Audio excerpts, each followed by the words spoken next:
would be in the US. Countries in North America like to join Brexit. For decades, North America has been the US's playground, with its countries close by.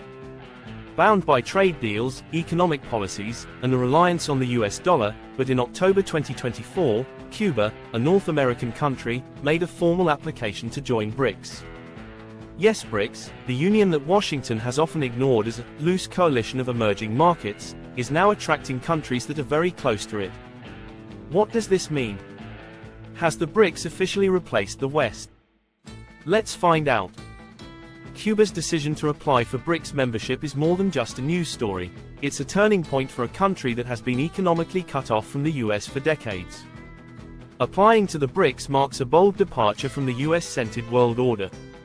Victor Cornelli, Russia's ambassador to Cuba, confirmed that the Latin American country had sent a formal application to the alliance.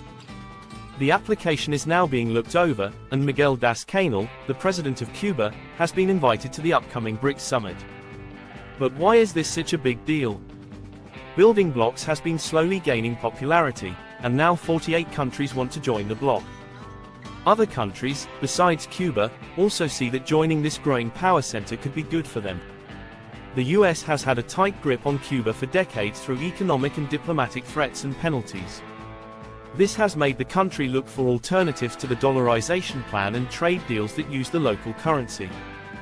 Cuba's application shows that the country is ready to end its economic isolation.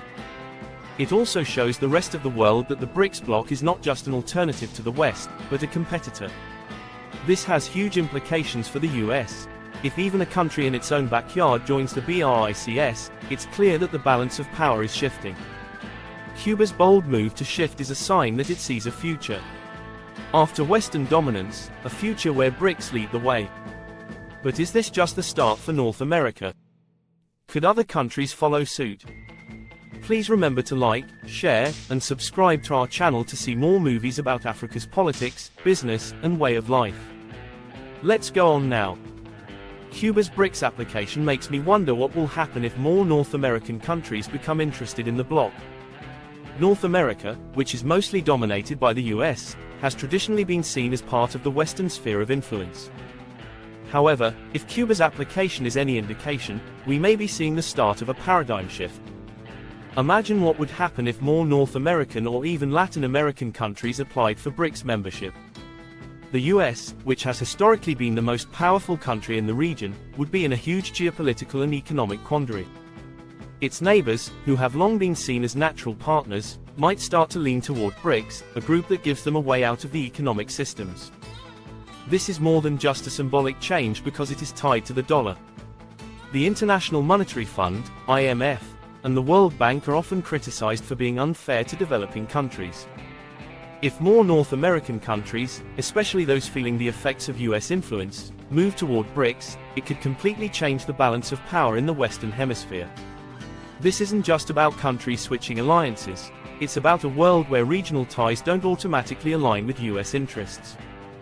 If North American countries join BRICS, they will do what BRICS is doing, like Dacian.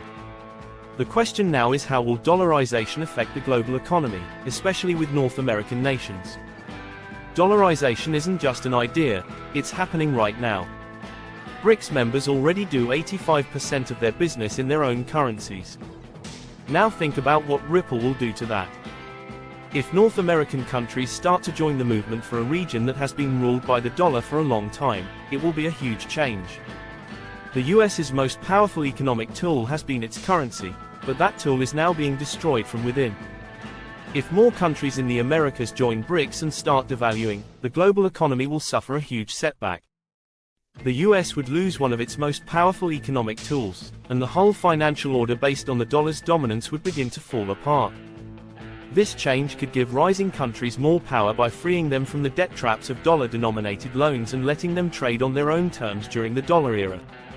It's possible that supremacy is ending, and North American countries may be the surprising ones to bring it about. BRICS, can they give Cuba and other North American countries something the US never could? This is a very important question. Ally of BRICS is not only a way to make money, but also a way to start a new kind of relationship that will last for decades. Because the US has put economic and political penalties on Cuba, it has been left alone.